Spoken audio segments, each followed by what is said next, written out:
So I would train and I would work hard and it's what's beautiful about track and field. It's not like hockey or football where you constantly have to prove yourself to scouts, and you always have to be on your game. Track and field is very unique. Tomorrow morning, you could sign up to the Olympic qualifications. You show up. If you win and you have your standards, you go to the Olympics. See, that was a question I was going to ask you. How do you qualify?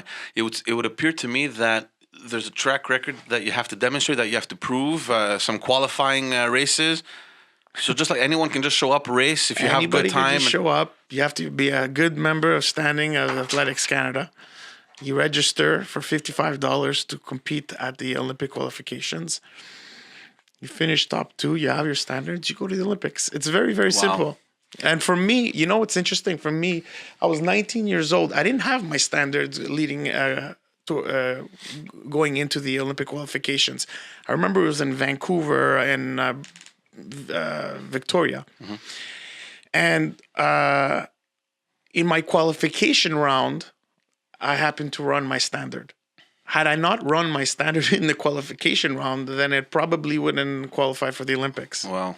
So I was able to run my standard in the qualification rounds, and I went into.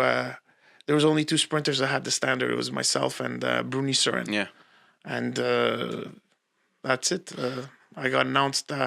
I found out officially that I made the Olympic team in the Roots store. Yeah. Roots on St. Catherine, because there was the official sponsor of the Canadian team. And, we didn't know. It came so fast that I didn't know how to enjoy the moment with my family. I went to the Olympic. I thought it was. Imagine this. I thought my parents at the time were divorced, and they're announcing the team. And my father thinks it's just like an individual thing that I have to go to. Imagine how fast things came, because I showed up over there. Everybody's there with their family and stuff, and I'm You're by yourself. No brother, no mother. We don't know what's going on. And I feel that today, as a coach, I feel like I could guide athletes that are in that situation a lot better. Well, obviously.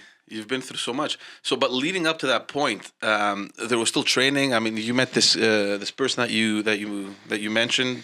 You were training. I mean, you were racing. You were. We were working hard. Very consistently. I was a sponge. I was extremely confident, very self-centered. I wanted to succeed. Yeah.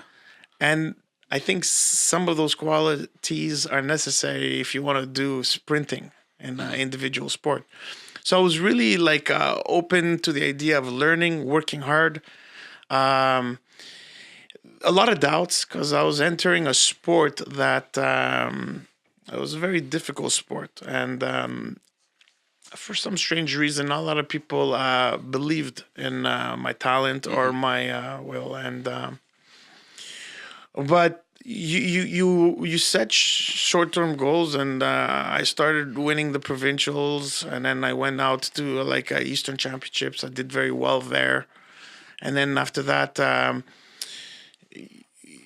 When I had the opportunities, I was able to execute. And to get the opportunities are difficult, because you don't get your opportunities here in Quebec. You have to invest money, and you have to go somewhere. And I don't come from a rich background, so you find yourself. You don't have a lot of resources to retake your opportunities, right? So I was fortunate. I got sent to Vancouver. My dad sent me over there, and I went there as not as an invited athlete, just as an athlete. And at the time, the fastest uninvited athlete would enter the International Track Classic over there, and I finished 4th. I finished 4th as a relatively unknown. Yeah. So I started making my name over there, and then I went to the Olympic qualifications, and I remember before that I went to Arizona for a training camp, and I think that trip made the difference. That trip made the difference. I was in high altitude, which gives It you an changes edge. everything, yeah, for sure. And I was able to stay there for 2 weeks and run very good, high quality competitions Mm-hmm. with high quality athletes from the States and all around the world. I was able to execute good races, prove that I belong in in the national team. Mm-hmm. And I think that had my dad not sent me over there, and it was a difficult decision to make because it required funds. Yeah, for sure. So had my dad not sent me over there, I think I would have made the Olympic team, my first Olympic team. I truly believe that. Knowing what I know now as a coach, I understand how important it is to give opportunities. Just imagine this: you're running a competition with kids, and you're always finishing first by 10 meters. Yeah. And then I throw you into a competition where you're no longer winning; you're being challenged. Yeah. You're gonna find yourself doing a lot of mistakes in that race. Yeah. And you won't know how to manage that because you finally find somebody ahead of you. So you're not running your race anymore; you're running his race. Yeah. So I needed that opportunity to run a lot of races with high caliber athletes, and I had that To opportunity. challenge you and to push you, of course, to perform. Yeah, and that I think that was a very wise decision of my dad to do what he had to do to send his son to go to that training camp in Flagstaff, Arizona. So how demanding is this? I mean, at that young age, you put school aside. Obviously, friendships and hangouts and all that stuff. That decision is taken. You're like, look, guys, I got to focus on what I have to focus on. What's happening with school now? Education. Do you just erase everything and you're just laser focused on one thing? Yeah. I got offered a scholarship, different scholarships from world-class universities in the States. Okay. But forget social life. I mean, forget all that stuff. Yeah. But it was an easy decision to make because I was enjoying the process Yeah. of going what I had to do to succeed. And for me, school was not my forte. You know what I mean? I had a very hard time in school. And my mom was often in the principal's office, and I always had difficulties in school. So you found this gateway that kind of just represented what you wanted. Right. And the school, interestingly, the school gave me opportunities in that sense because they brought me to a track team. And, I was coaching a school a few years back.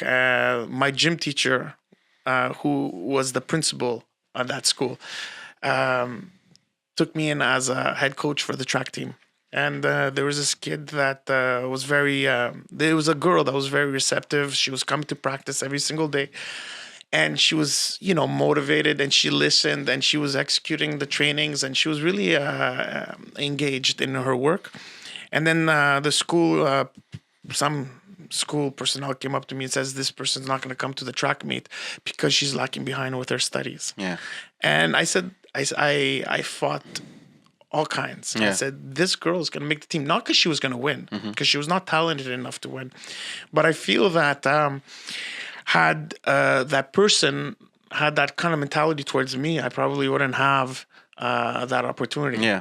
Do you understand what I'm saying? Yeah, no, I understand. So I fought hard, and she made the team, and she had fun because you're working so hard in a certain category, and you're penalizing the person while she's not doing good in, let's say, math. Yeah. But for me, I think the school was very receptive to give me opportunities, even though if I didn't excel in certain departments in school, they gave me other opportunities, which ultimately worked to my advantage. Yeah, you're betting on what the kids show interest in. No, yeah, and I think you're just developing that aspect.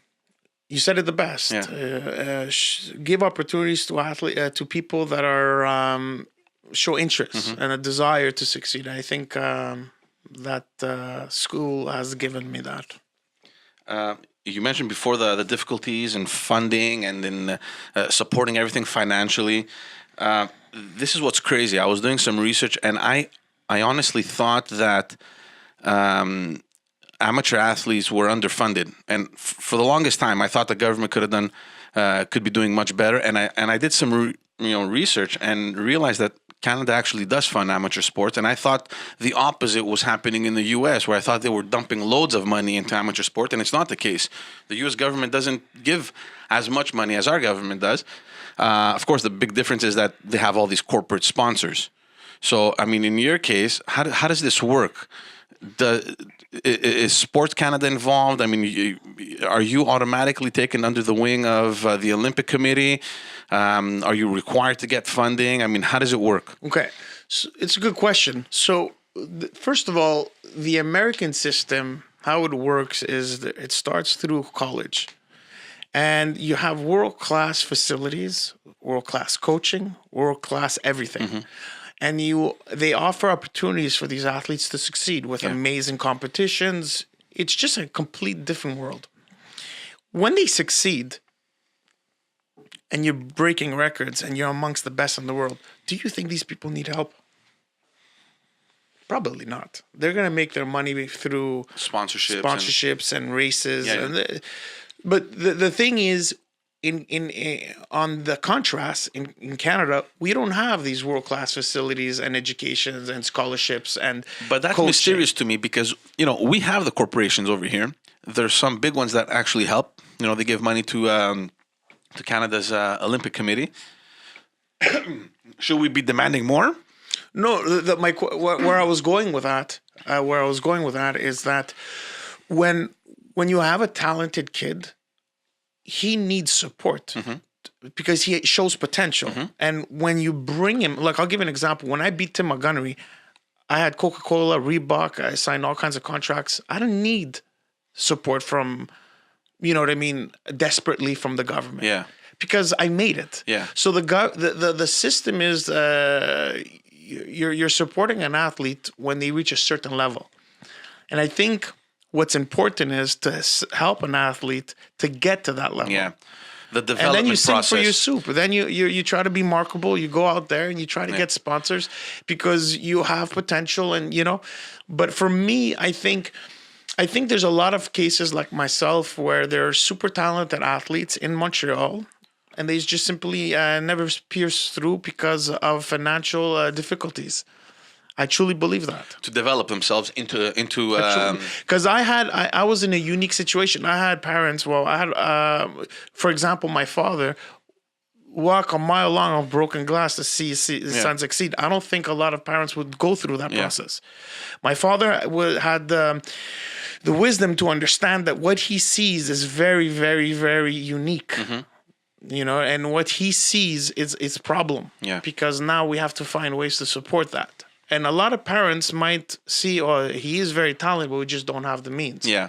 But so they just end everything. They're like, sorry. Yeah. And for me, like I said, my parents did a lot.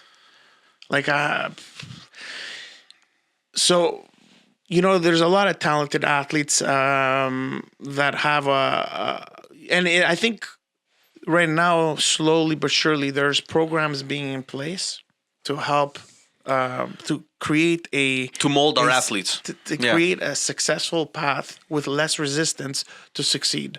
I truly believe that because there's a lot of great organizations out there that are offering great services, great opportunities, and they're very supportive and not only financially but different ways. Mm-hmm. So it's getting a lot better. So the sponsorships, you're left on your own. They're like, okay, look, you got to find a sponsor. Good luck. Here are some leads, or here are some potential people that may help you, and you just got to go knock on the doors. Nobody's there to kind of guide you or to kind of represent you. I had an agent for that. Okay. I had two agents actually, and I think I come from a very unique situation. Because when things come rapidly, very unrealistic situation, you have to deal with that situation in a unique way. Things came very quickly for me.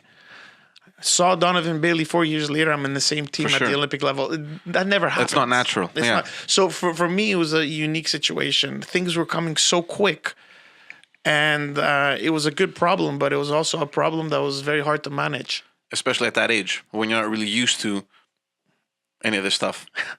Well, Reebok throwing generally money at you, Coca-Cola, 17-year-old kid. You're like, what? Well, no, Reebok came after I beat the world record holder, and I was ranked number 1 for 5 consecutive weeks. Okay. Once that happened, everything's changed. Then the door starts knocking. Yeah. Everything's changed after that. Then completely, everything. Did you ever feel or were in a situation where you felt that it wasn't enough? You felt like, damn, man, I wish there were more. I could do this, or I can go train there, or I could be meeting up with other top coaching staff, and you just couldn't do it. I had this conversation with a close friend of mine, and I remember we were sitting at a restaurant in Mirage in Montreal, in Laval, and he kind of said to me, don't leave any regrets, because one day you'll be older and you don't want to have any regrets. The what ifs. And I don't have any regrets. Okay. I've done everything I had to do and more. I've lived in Florida. I trained with great coaches. I tried everything to succeed. Had I've done things differently? Absolutely. Yeah.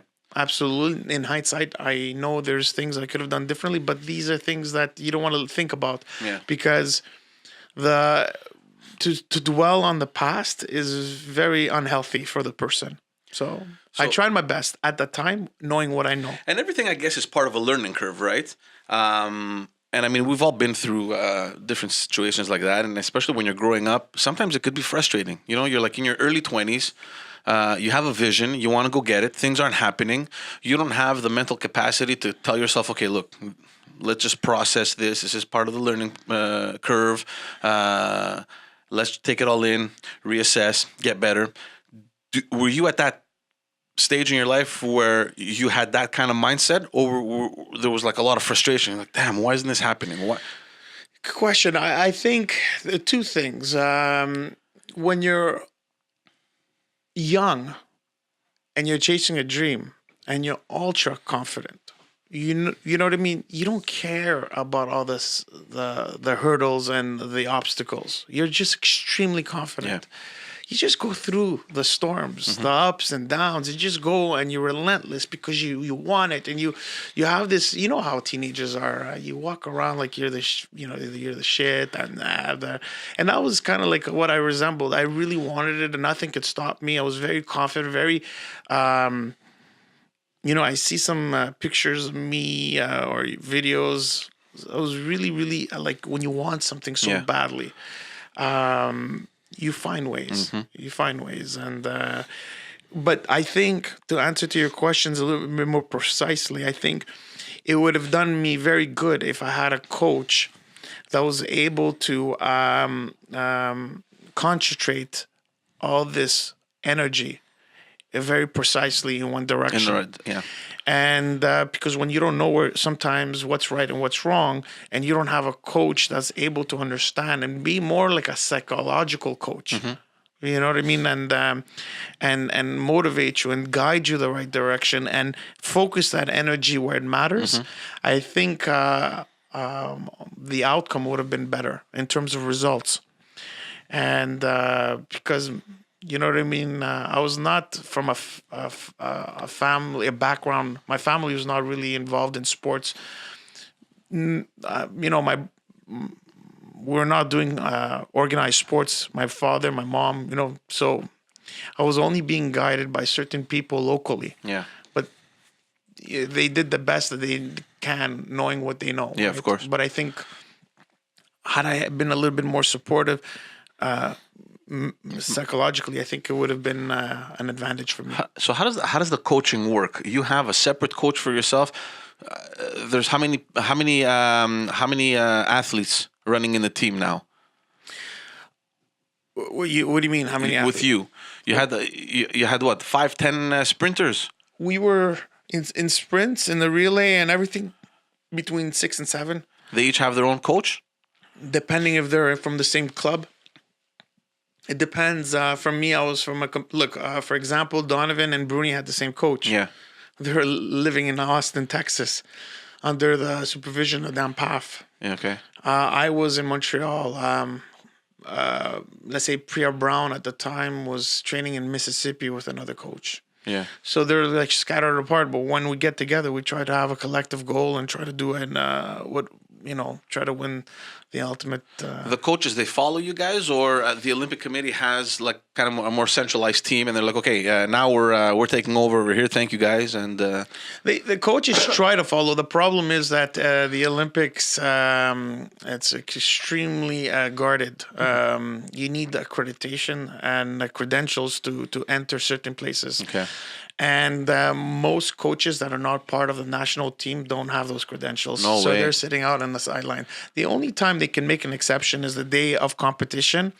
They could have like a temporary pass in the warm-up area so the coach could supervise and just kind of go through their routine. So for me, I had that. I was lucky because my coach came and it was by my side, but he was not with me throughout the whole trip. whole process. Tell me now, all these competitions, nationals, world, the games of the Francophonie, Pan American, Commonwealth. So, and we had this conversation before. None of this matters to qualify for the Olympics. I thought that all this was just a process. You got to go through all of these competitions in order to qualify, but it's not the case.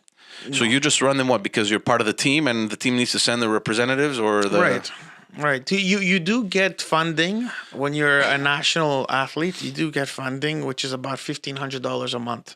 Okay. And this, pays your expenses, so you could continue training. Okay. And when they call up on you and they say, we want you to represent Canada at the World Championships, the Commonwealth Games, the Francophone Games, whatever games, Pan American Games, you have to step up to the plate and go and represent your country the best that you can. For sure. And that's basically your job. Yeah. You have a job where you're representing. You're like you're Canada's ambassador to the international level in athletics, and I think it's an incredible honor to be able to be in that situation. Well, obviously. Look, the Olympics is such an exclusive event, right? And I can only imagine the feelings and all the emotions. This is your dream, and in practically no time, 4 years, you start training. How's this like? Your first experience in the Olympics? It was not. Forget about getting called onto the team. Obviously, that you're excited, you're happy, and I can only imagine that the excitement from that versus to actually flying into Sydney and experiencing this whole thing, it's just out of the world. Yeah, it came. Everything came fast, and listen to this. It was post 9/11, right? So the Olympics were truly a world gathering event where everybody was together and celebrated the Olympics globally. Mm-hmm. And in Sydney in 2000, it was a special moment. But it was like my parents weren't there. Mm-hmm. Imagine now you're 19, you're on the other side of the world. Mm-hmm. You have one credit card, a student credit card with a $500 limit. Yeah. And that's all you have. Yeah. And you're like in the middle of nowhere. Yeah. And you're depending, and thank goodness that the Canadian team takes you under the wing throughout the whole process. Yeah. So you don't have to worry about staying in hotels and stuff like that. So it was nice. What was more special for me was in Athens, 2004. I had the Bank of Cyprus that sponsored me and my family. Mm-hmm. And they paid for my mom and my father, my brother's trip, their hotels, their per diems, and everything you could imagine. It's also special because you're back home, right? Right. And there's like the sense of pride. Right. And to get welcomed the way I got welcomed from the Bank of Cyprus, and the way they welcomed me and my family, and they made my experience unforgettable. It's was the fact that you're Greek a contributing factor in that? Yeah, because they did that not just for me. They did that for, let's say, I think it was 5 different athletes. One one sailor from Australia. He was of Greek origin, descent, and of an American. And what they thought is we're going to welcome these Greek boys and girls from and bring their family in and make it a special moment. And it is, because for me, I didn't have to worry about getting hotels. The first Olympics, we didn't have the means to fly my parents, so I went by myself. But in Athens, 2004, I got my parents to come and watch me run at the Olympic Stadium in Greece. I was treated like a Greek, providing I was representing Canada. My last name was very, very, very Greek. And the experience itself, it was amazing. And, I'll add on top to that, I felt proud to be Greek. But I'll tell you another story that I don't tell often enough. One day, just before the Olympics, I was preparing to leave, and I get a random mail, and I open it, and it's the Greek community of Calgary. Okay. And the Greek community of Calgary says, "You make us proud."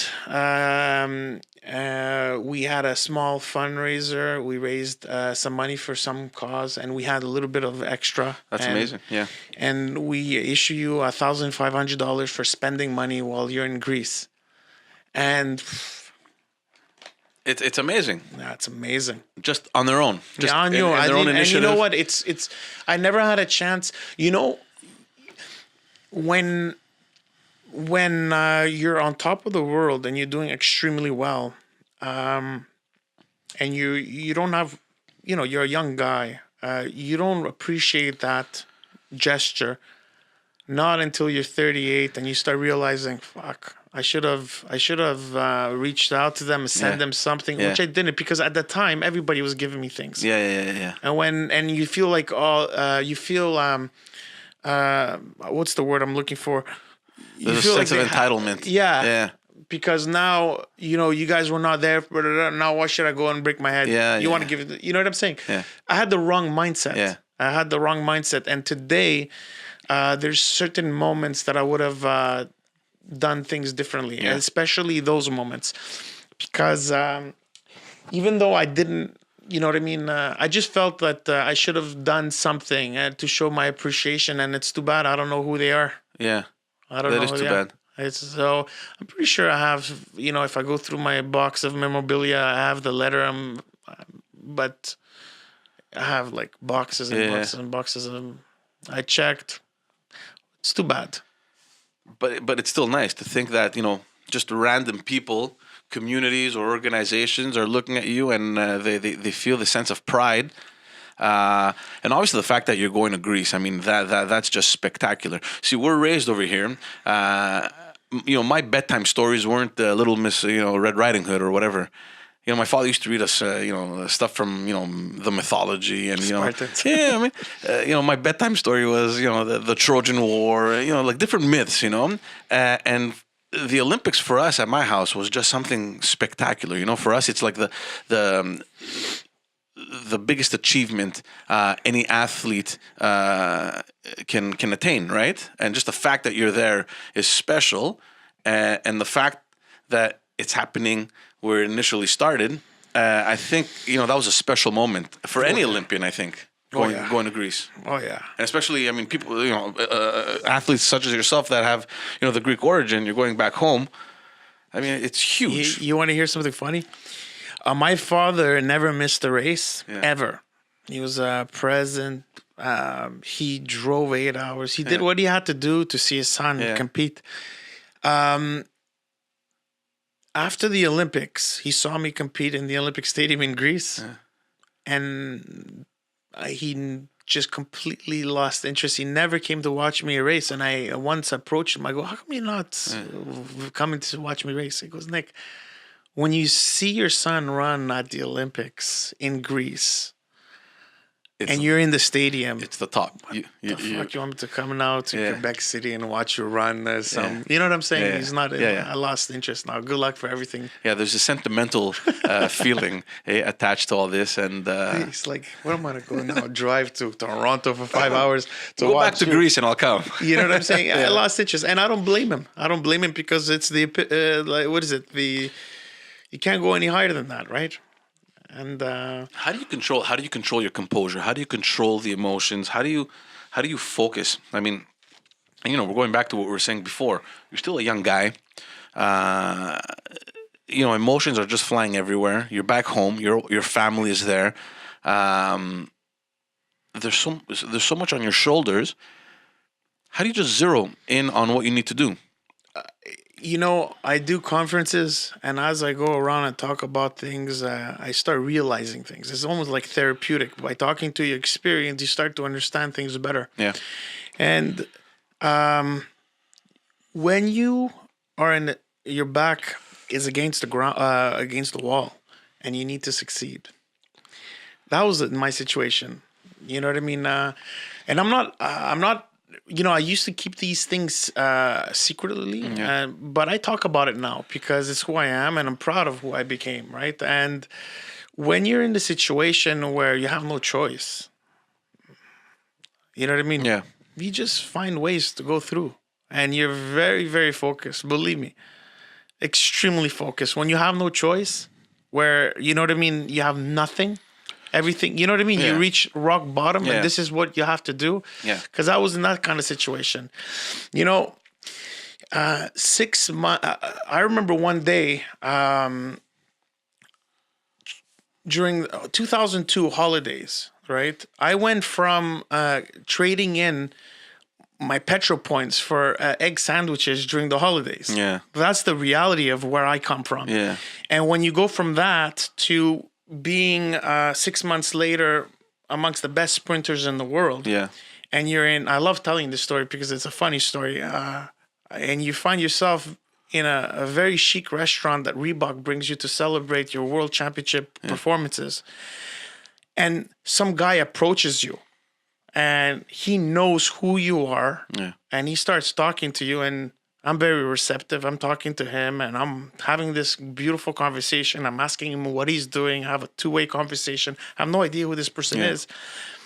And to find out that when he left, it was the Prince of Monaco, Prince Albert. You have no idea who it is? And 6 months ago, I was eating egg sandwiches, trading my petrol point sandwiches. That's the contrast that I come from, right? Yeah. So when you're in that situation, you find ways to succeed. You're very, very hungry and very, very focused. So these races... And I train athletes and I tell them, I have no pity for you. Because if you want to succeed, it's not all roses. You have to go through a lot of shit. You have to struggle. You have to work hard. You have to feel nauseous. You have to puke. You have to be so engaged to succeed in track or any sport. Yeah. So you ran the 100 meters. That's it. And the relay. 4x1 relay. Both Olympics. Yep. Yeah. Finished 44th in 2000 and 11th or 12th in Athens. But if you remove all the other athletes that got tested positive over time, I probably dropped down to 8. That's crazy. Huh? This is a topic that comes back every single year. Every single year. It's always going to be there. Well, you have Alex Harvey, the Winter Olympic, the skier who retired. And the only thing they kept talking about on the radio was how unfortunate this guy has been in his entire career, that he had to compete with other athletes that had either tested positive or they were under, whatever drug enhancement. And it sucks. Like, your whole career goes by. You could have been much more successful. You could have reached, many, many heights in your career, and you didn't. It's all like... It's too bad. But in the end of the day, I'm wiser today, and the way I would have, the advice I would have given myself when I knowing what I know now is that you cannot let that bother you. Yeah. As soon as you start getting preoccupied of thinking and what others might be doing, then you're screwed. Yeah. You just have to have this mentality and not giving Yeah. just go. You know what I mean? And who cares? Let them take whatever they want to take. Yeah. You have to go even harder. And you have to have that kind of mentality. Because the doubt, or when there's a small doubt, that's where it's the beginning of your fall in athletics. So how does the level of competition change from all these other competitions? So you're doing all these. Do you run into the same athletes, or it just changes drastically from the Pan American Games or the Commonwealth to the Olympics? There are the usual suspects that are extremely talented, and then there are people that just come and go. And I was fortunate to have a 10-year career on a national team, and I was able to go through and experience a lot of different sprinters. But then there's the usual suspects that you kind of cross during the Super Grand Prix and Golden Leagues and these kind of things that you go around and you see them, and they're like the top of the top. So how do you feel? Like you get to the Olympics, you're pumped, you don't make podium. Does that affect you, or do you still feel a sense of accomplishment? What goes through your mind? It would bother you if you know you didn't do what you had to do 100%. It's all relevant. If in track and field, you cannot lie to yourself. And I'll explain what I say to my athletes. If you're supposed to do 150 meters and you do 145 meters, and if you're not supposed to eat that burger and you eat one burger every month, and if you're not supposed to sleep at a certain time, all these things that you do that are not correct, they add up. Subconsciously, your mind knows that. Yeah. So when you go to the Olympics, it's going to come and haunt you.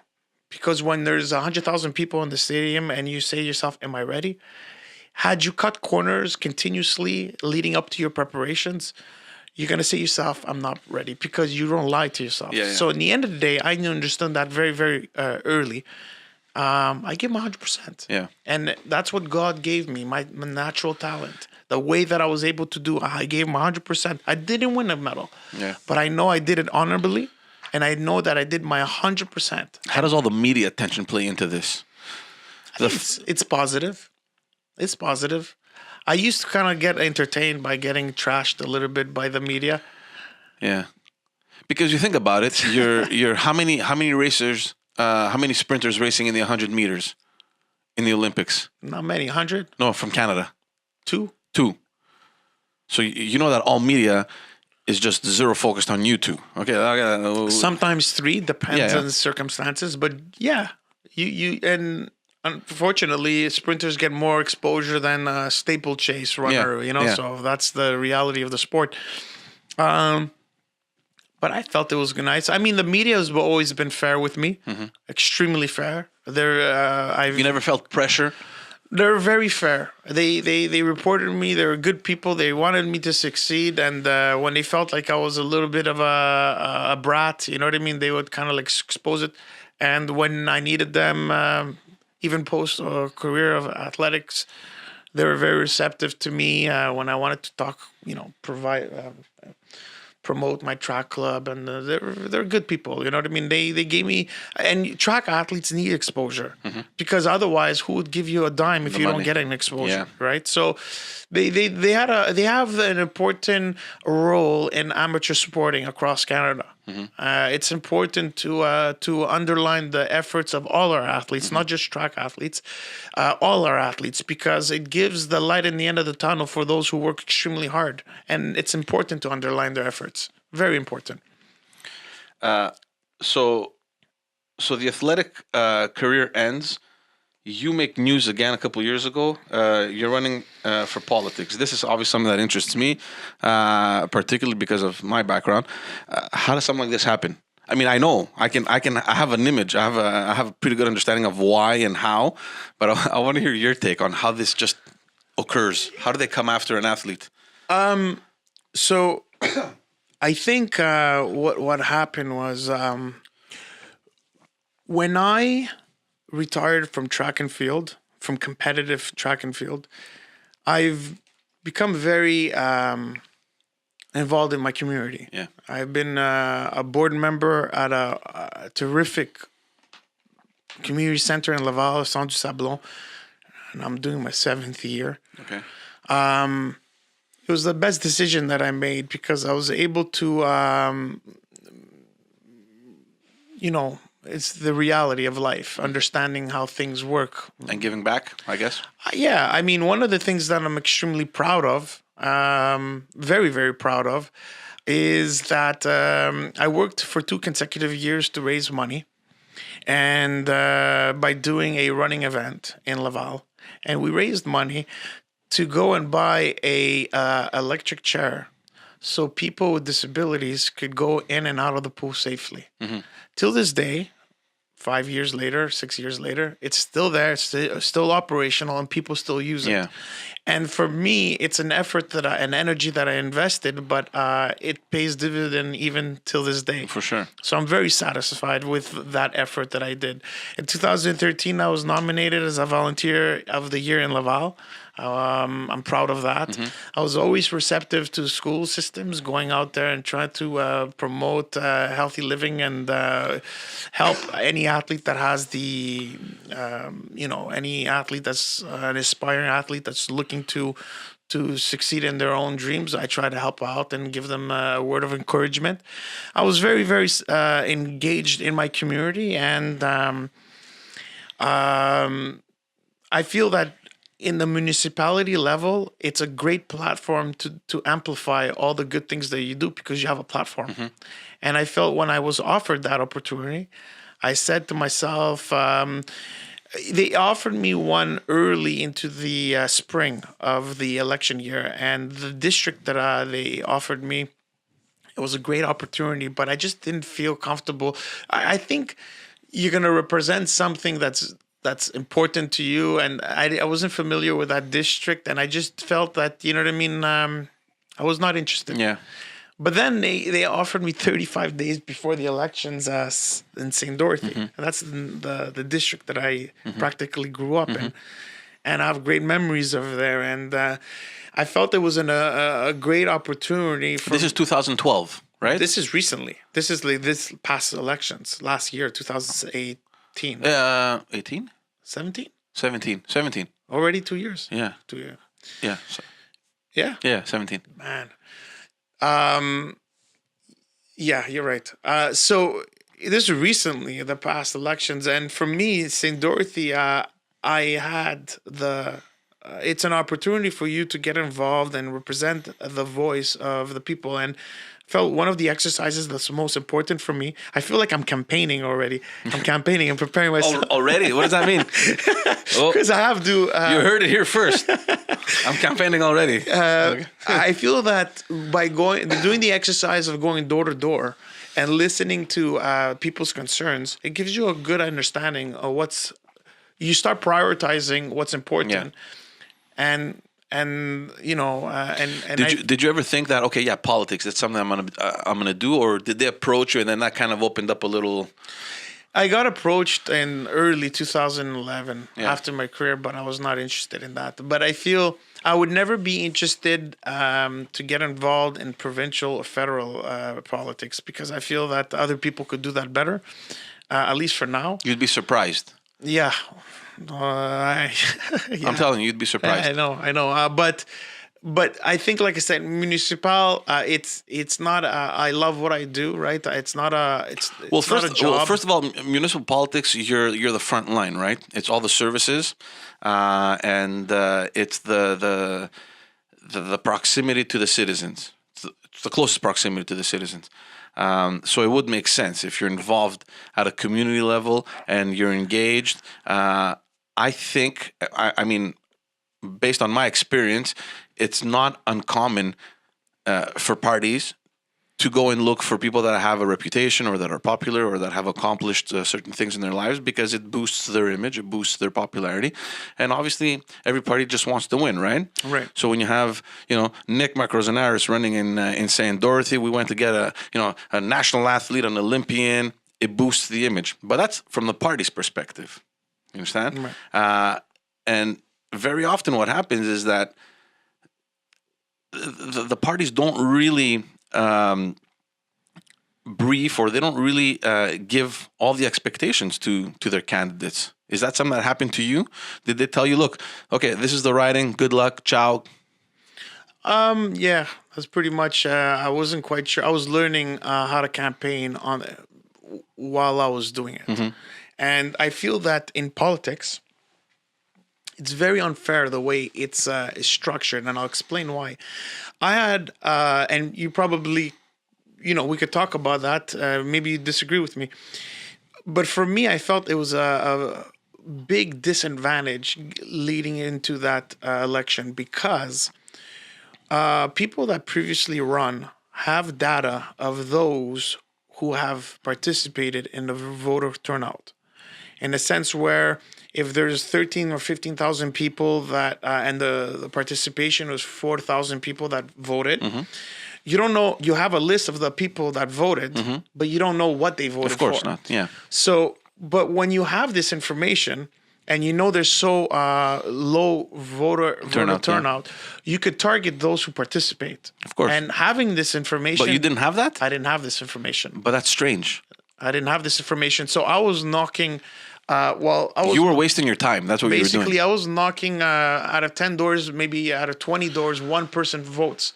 So, and considering those, I still feel that I did extremely well. But you see, this is something that you build over time. I don't know how it works. I mean, I was doing this for over 11 years. So obviously, from one election to the next, there's much more data that we put in. And you use that, right? So I don't know how, at a municipal level, how the parties, because they have this information. Well, keep in mind, the parties, both parties, after Vaillancourt era, were completely new. Everyone's a rookie, yeah. So the first election went through. The party that was most prepared got this valuable information, but other parties didn't have this valuable information. They didn't have a structure, an infrastructure to understand this valuable information. So there was a blowout in past elections that the party in power won because they had a massive advantage. That's the reality. And had I had this information, I would have targeted people. I think I'm a reasonable guy. You come and talk to me. I listen to you. I think, and you know what? People that vote, they're going to say, I'm going to vote for the guy that actually took the time to knock at my door and talk and see me. But I would do the same thing if I had this information. For sure. So it's a very... but it's all strategy. And I've seen so many elections in my time, over the last 11 years. There's people that have no clue how to campaign, and there's people that campaign strategically. And the information that you're talking about is obviously the key. You map out your area.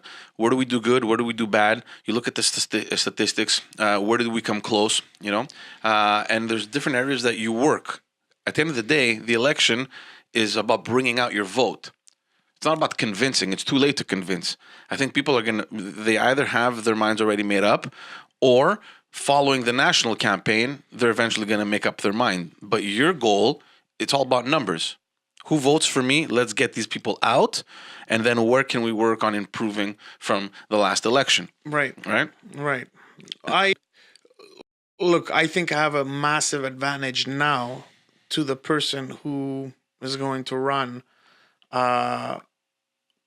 in that district, because I have information that is very valuable. And I think, it's interesting. I was going door to door, and it was a big advantage for me because there was a lot of things to talk about. My background, that. And a lot of people made the decision of what they're going to vote. In the later part of the stage, you had an app with the people that says adversary, whatever. Yeah.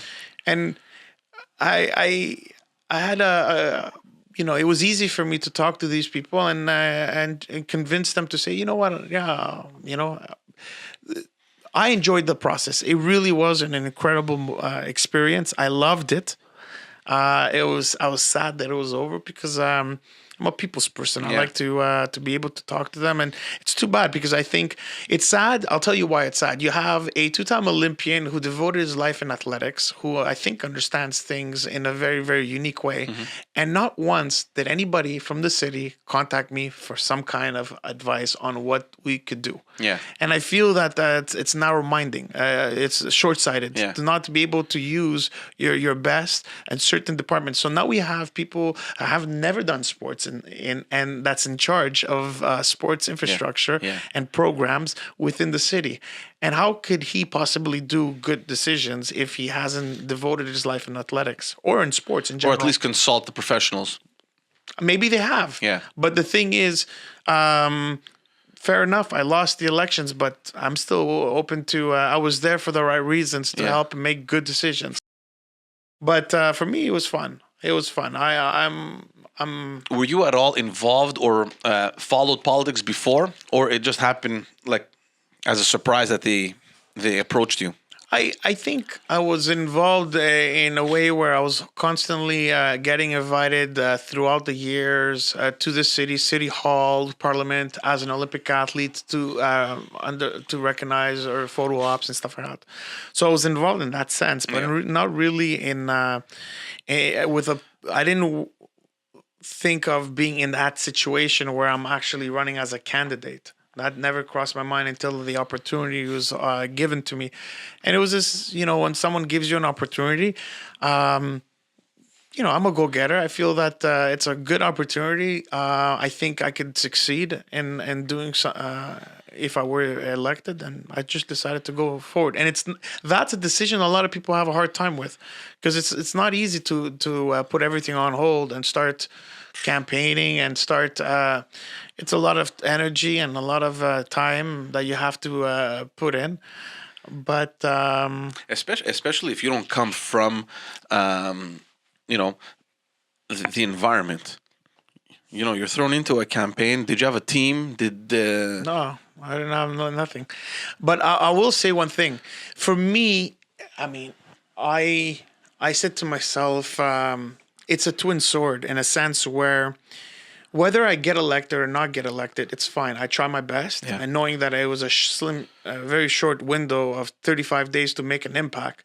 But what I didn't know is that I was going to get a lot of exposure and put, through media and newspaper outlets and all that stuff. And for me, it's great because it gives me opportunities to talk about things that I'm doing with my track athletes. So it was just a win-win situation, and I felt like I was going to get a very good support through the media, and I did.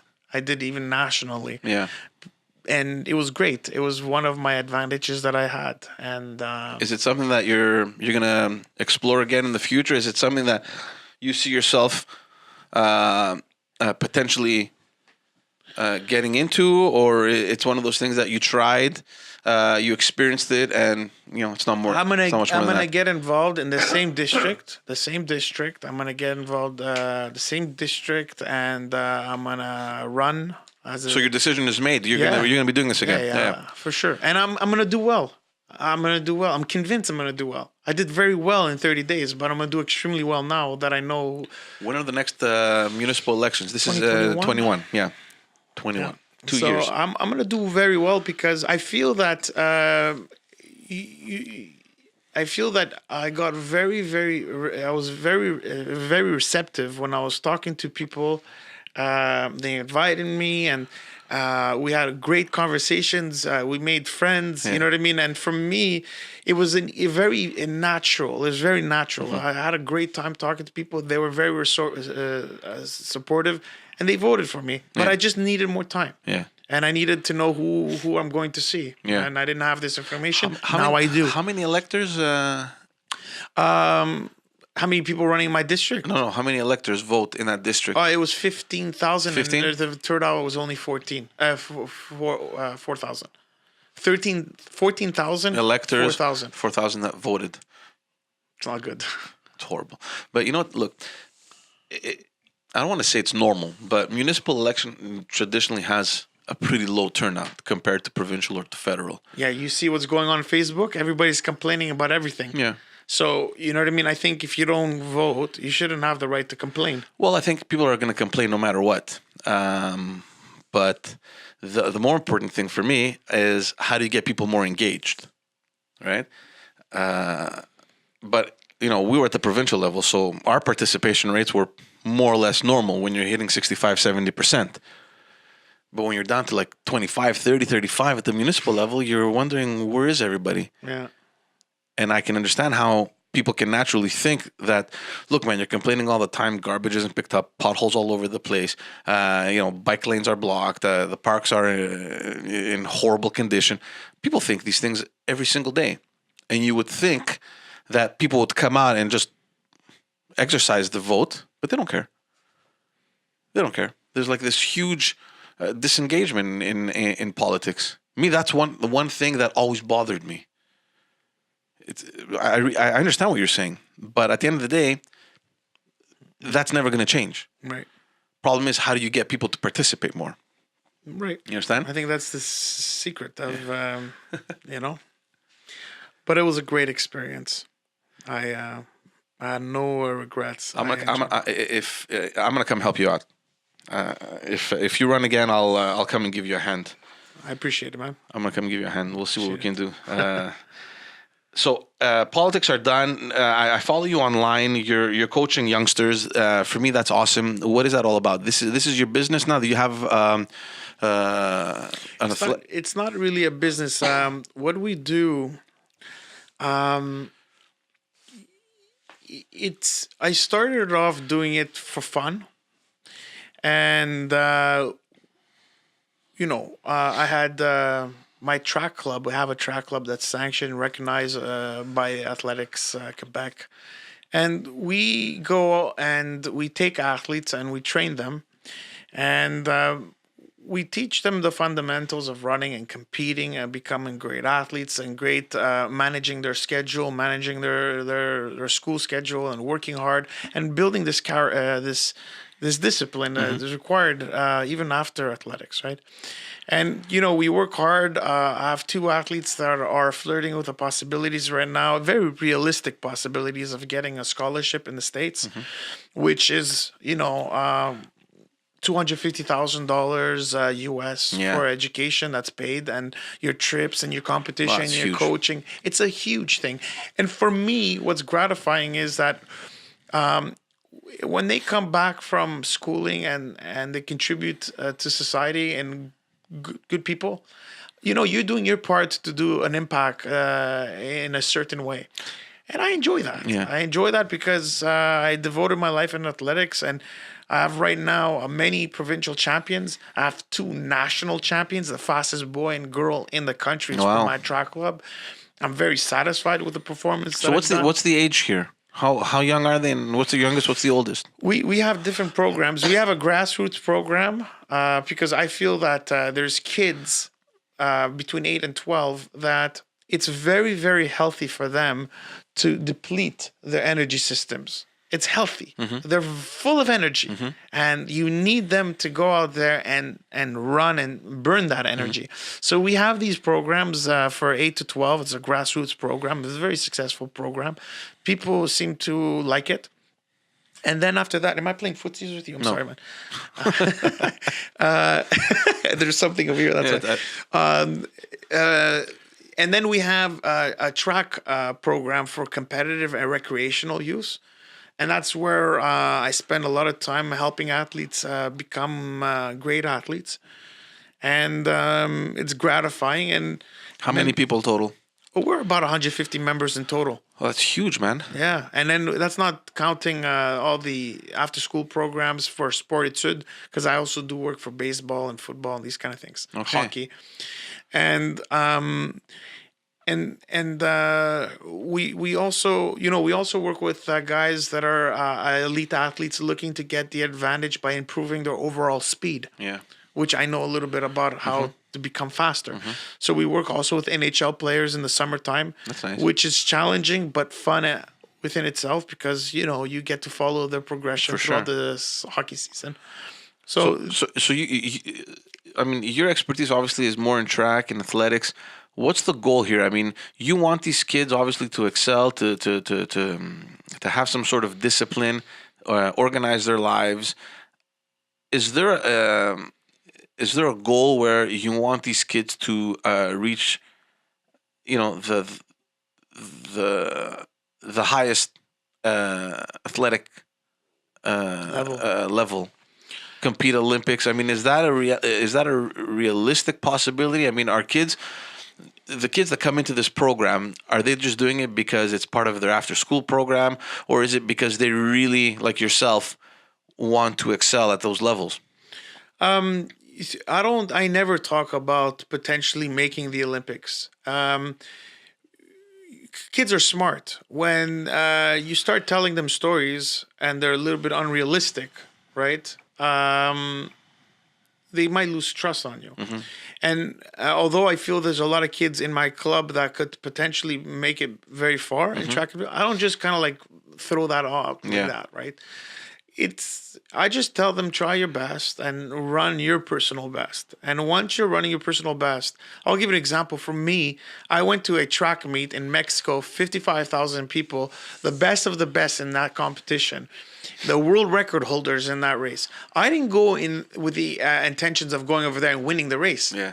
I went more realistically going over there with running a personal best, my personal best. Yeah. That day, my personal best happened to be the fastest time. Yeah. So in the end of the day, you tell these athletes, try your personal best. And if you run very, very hard and you reach a personal best, it's very gratifying. It's empowering. You feel good. Yeah, man, I ran a personal best. And then doesn't necessarily mean you have to use those as a shuttle to succeed academically. You could go in the States and do very, very well, but you could also get in the track program at McGill or Sherbrooke or Quebec City. There's a lot of opportunities a track could give that's going to make you a better person. So when you're seeing this talent, when you're seeing this potential, when you're seeing this ambition, what do you tell yourself? Do you tell yourself, okay, I got to keep an eye out on this kid. Let me, get him close to the people that can help him progress and reach those levels. Let me keep a closer eye on them. How do you feel? How do you work around this? I find the biggest challenge. The biggest challenge is some kids are just lacking motivation or lacking the desire or lacking the confidence, and you find yourself not wasting but putting in a lot of energy to get their mind straight. You know what I mean? Like get their mind straight. Yeah. And it's time consuming. So I find myself well, there's a lot of we live in a world of distractions too, right? Cell phones, computers, all this, the social media. And I understand that the challenge is, okay, get away from all that stuff. Let's focus on what we have to do. You have kids that are seriously engaged in this? Serious, engaged to the average person that thinks serious is serious. Yeah. I don't know what in track. Yeah. But for my point of view, serious is in a different world. There's no social. There's no going out and getting hammered and then coming to practice and expecting to do good. You know what I'm saying? Yeah. And I have some athletes that you have your own story to kind of compare to, based on what you're seeing. Yeah. And is that the challenge? Do you force yourself to get these kids kind of to say, look, man, you want to do this? Forget about your friends. Leave social media. We didn't have social media. In the 90s when you started, or 2000s, Yeah, but it was a disadvantage. Look, I say again, it's a twin sword because you're right. Kids today have a lot of distractions, absolutely. Yeah. But they also have a lot of resources. Yeah. They could learn a lot of stuff. A lot of stuff that you're going through is in a book. Yeah. And you could open up and learn and avoid this mistake. Yeah. So when you have these resources and ways to you go on YouTube, watch documentaries or scientific journals from universities, whether it's nutrition or whatever it is, this is the biggest advantage you have. Yeah. And back in my time, we didn't have these opportunities. So your learning curve is much slower than what it could have been today. Yeah. But on the flip side, there's a lot of distractions, ultra distractions. Now there's all kinds of things that are happening that it's easy for the athlete to lose their focus, short term and long term. There's a lot of things going on, and I don't blame them. It's very difficult, but I feel that when you're passionate, when you're passionate and you want something so badly, you can't get distracted. It's not you're trying not to get distracted. It's just this. For me, it was not a struggle not to eat junk food. Yeah, it was not a struggle. It was easy. It was not something that I was wrestling with. I wanted to succeed so badly. And when you're in that zone, it's magical, man. It's the best place you want to be, because you're putting in work, and then you're going to go on the field and you're going to work, and it's going to be exposed. And then you're going to be on the podium. Well, especially when the results pay out, right? Yeah. So you sacrifice whatever you have to sacrifice, and at the end of the day, there's a positive result attached to that. Yeah. Well, going into a competition knowing that you're gonna kick ass, it's the best feeling. How do you feel now? On the you're on the other side now. You're training these kids. They're racing. How excited are you for them? How eager are you for them to succeed, or to? I get very excited in the beginning. Now, 5 years in, I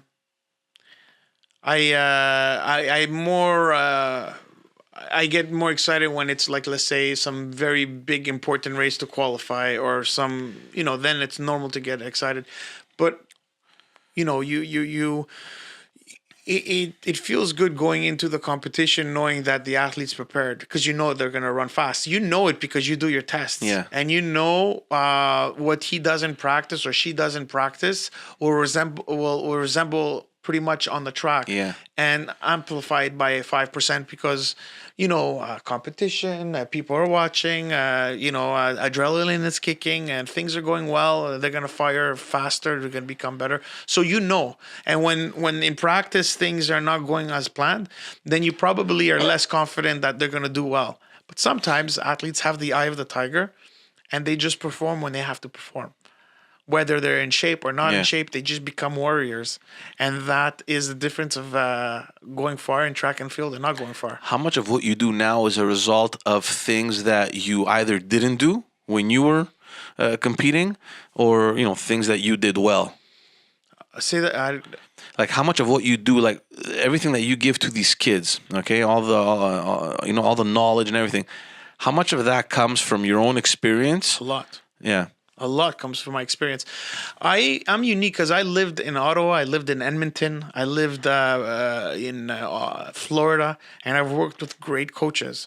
And all had different philosophies on how to go things. And some I agreed, some I disagreed. Yeah. And together and collectively, you come up with, you think, what's the best, right? And that's what makes you a unique coach. And that marriage with my personal experience, not only how I trained, but how I felt, what goes through my mind, I can relate to athletes. And I feel that I always say to myself, I would have been a great coach for myself. Yeah. I would have been a terrific coach for myself, because there's things that you see and you could have improved your mindset, the way you approach your training. Sometimes you need somebody to guide you the right direction. And these kids obviously know who you are. They do. Some kid didn't know. He came up to me only like 3 months later, and he's like, "Hey, man, I looked you up." What the fuck? So you actually know what you're talking about. So now I go, you're gonna take it more seriously when I talk. Yeah. And he was like starstruck a little bit, right? It's so funny. It's funny, but at the same time, it's a reality check, man. The years go by, and you come to the point where, at least for you, I mean, you're successful and popular athlete we had in Canada.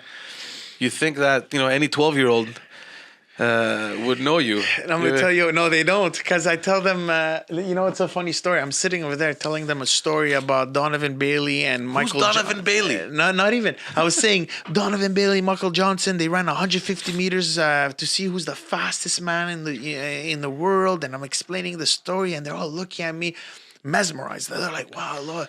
And then I tell them, come on, guys, you remember that? They're like, no. I go, come on. I said to them, how old were you in 1997? I goes, Coach, I'm born in 2003. Started realizing I'm getting old, man. Who am I talking to? Who am I talking to? Oh, God. Do you ever...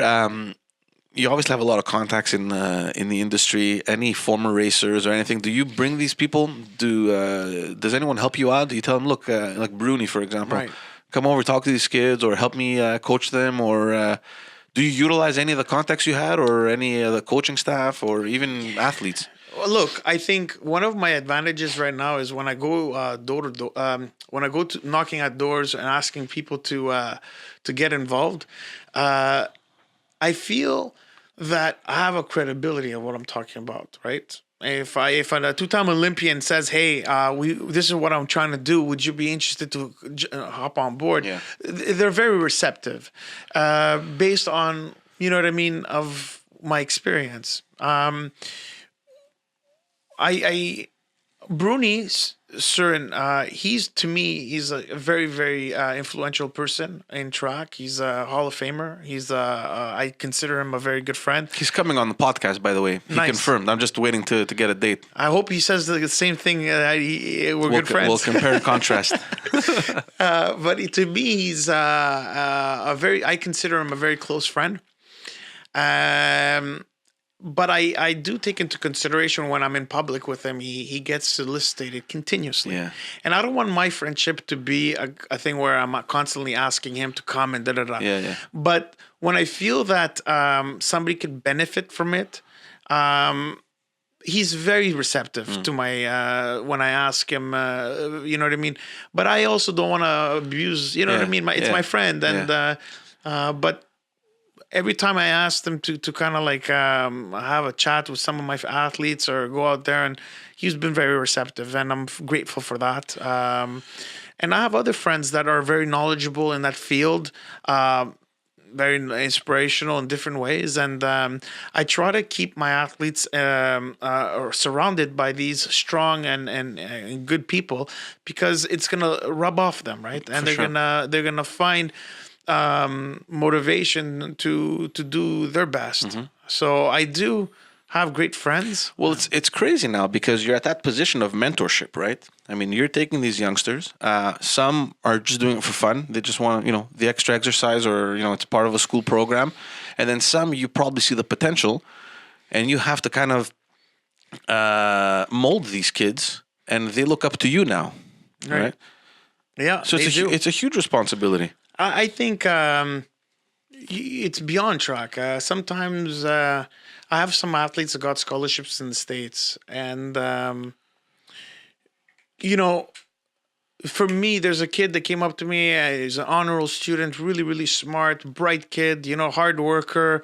I remember once he shows up late in practice, and I said to him, "Hey, man, you're late." He goes, "Sorry, coach. I had to take the bus. Then I walked, and then I took the metro." And I go, "The metro? The metro from here is far." "Yeah, it's 5 kilometers. I had to walk, so I apologize. I'm late."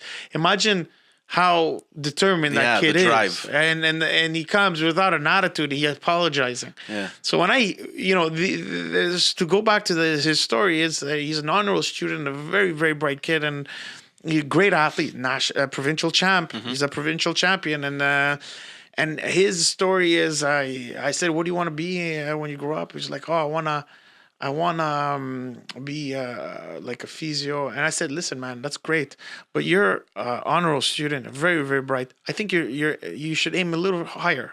School is easy for you. Go into school, go to medical field and stuff like that. He goes, the medical field, it's 8 years. I said to him, you did track for 4. You're right. He goes, so now he's excelling very, very well in schooling. And to add to what you're saying, I don't only try to push them to succeed in track, but just be like, I hope one day he is a doctor, and I hope one day he comes up to me and say, "Man, you kind of like changed my trajectory, and I became a better person. Great, I've done my job. It's gratifying." How do you feel though? I mean, you have all the knowledge, you can see things, and you can probably see the potential better than anyone else. And you have these kids now, and who are still young. I mean, they don't know what they're going to do. They don't know where they're going. They don't know, what's ahead of them. You see this potential. How do you hold yourself back from telling these kids, listen, man, school's important, but you can have a bright career in sports or, anything else that you have the expertise to kind of pick up. Right. It's kind of like back in your story where you're like, look, man, school's not for me, but, I wish I had someone tell me, to encourage you to just follow what you did and not to stress you about all the other stuff that probably weren't as important. Right. When it comes to that, I think universally, rational people would say stay in school and work hard, and because education, in the end of the day, is what takes you very, very far. Mm-hmm. It's not always the same for everybody. Yeah. But for me, I try to give a positive message. And look, it's to my disadvantage to have my top athletes leave my club to go study in the States. Yeah. Imagine that. Yeah. You worked super hard, talent detection, taking them in, convincing them to stay, train them, make them provincial champion, make them national champion. And then you see them leave. So it bears true to what I'm saying. Yeah. You want them to succeed not only in track, generally speaking, you want them to do the best decisions for their best outcome. And for me, you know what I mean? I try, you try to explain the reality. And it's very tough to start telling a kid to leave school and start doing track because to get to the highest level in track and field is ultra difficult. Not a lot of people do careers in track. Remember that. Well, for sure. I mean, look, it only lasts as long as you can tough it out, right? Right. At 30 years old, you're done. How difficult is it for athletes to start a new life? I mean, you fell into a field that obviously you knew. You're coaching, you're training, and it's something that you understand, and that you're very good at. But 100 sprinters worldwide. What do these guys do?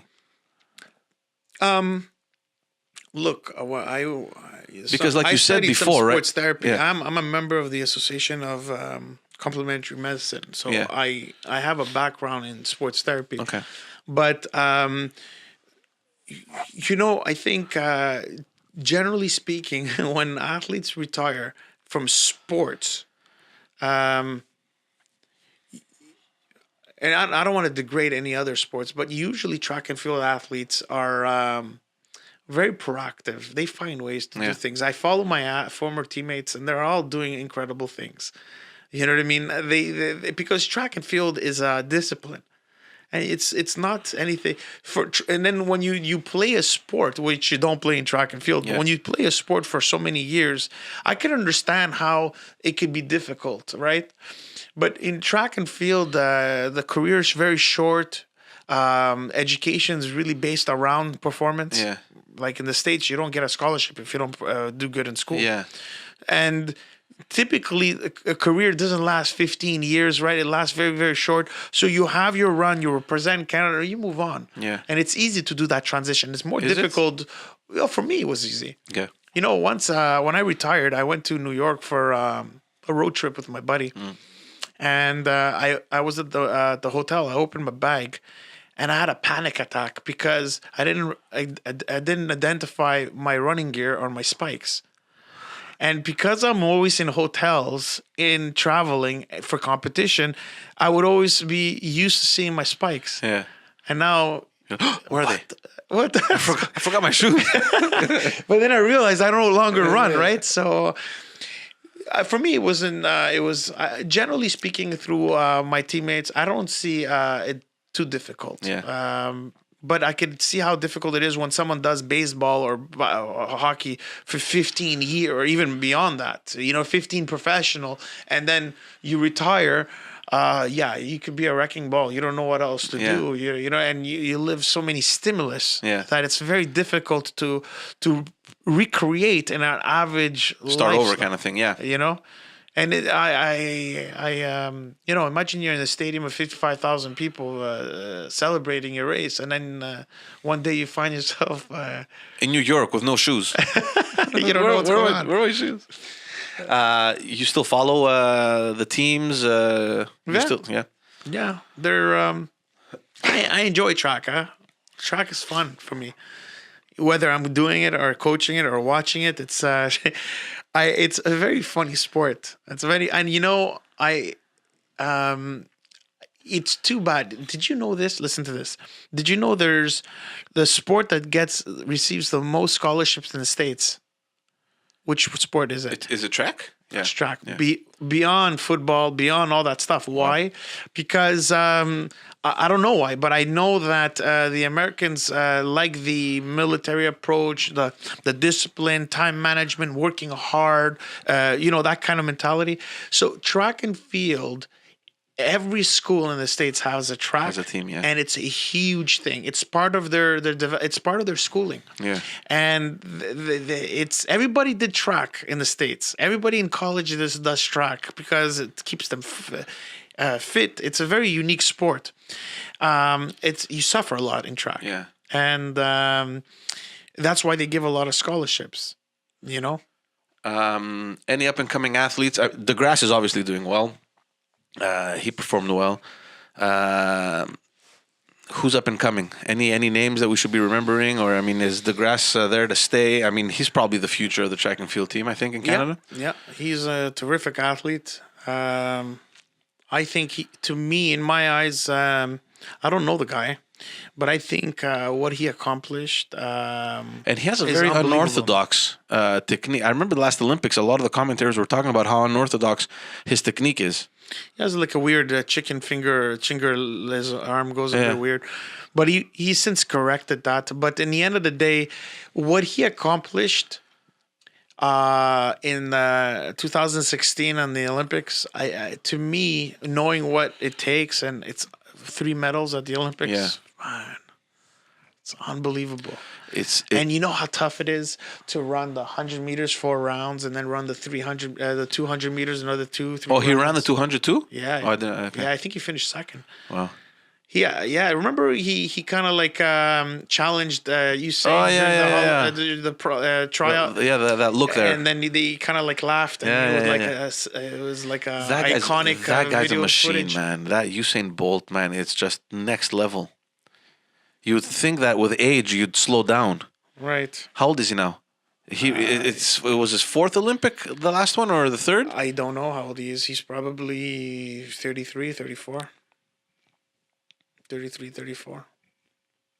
Good for him, man. Honestly. Wow. Anything else? We'll wrap it up. Want to plug anything? What are you doing? Anything that we should keep our eye out for you other than the program? I think it's always a pleasure to meet new people and talk about my experiences. And if it could... Likewise, man. Likewise. Where do kids see you if ever they want to train or if they want... they could visit my website. It's our website at finalpush.ca. And there's information on our programs and stuff that we do. And I think if they want to give track and field a try, to contact us and get evaluated and see if it's something that they enjoy doing. Awesome. And in 2 years, we'll be seeing your face back on the posters? Yeah. Yeah, man. I appreciate you coming, man. Really appreciate it. Thanks. It's my pleasure.